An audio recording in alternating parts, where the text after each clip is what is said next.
We know that diet plays a big role in the onset of puberty. So in the time since industrialisation, the age of a girl's first period has dropped on average about 4 years. And that's largely because of improved nutrition and also lower rates of childhood infection.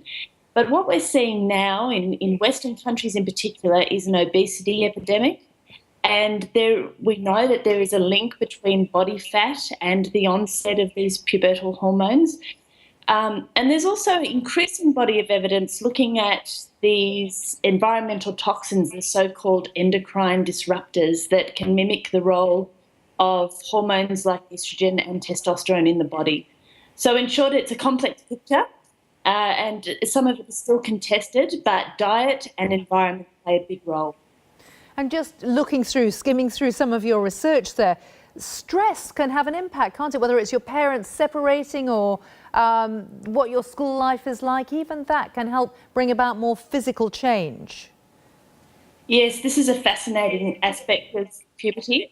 So there's now good evidence showing that girls in particular who have early childhood trauma do tend to go through puberty earlier.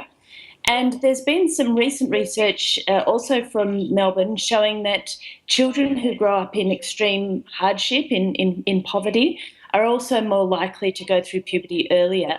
And the thinking there is really that it's as though the brain is programming itself very early on in life for some of the deprivations that go with their social situation. So those young people then go on to reproduce earlier themselves, which ensures that their genes are passed on. So it's a survival system. And the best way of helping very young children deal with this, I suppose, is to be more open, to be more frank about body image, changing bodies, and sex education, perhaps.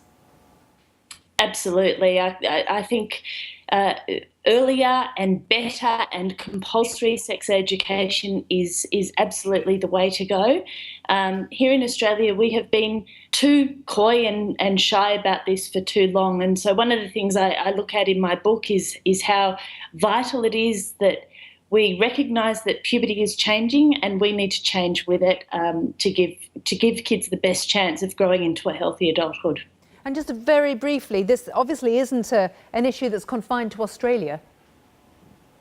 Absolutely not, no.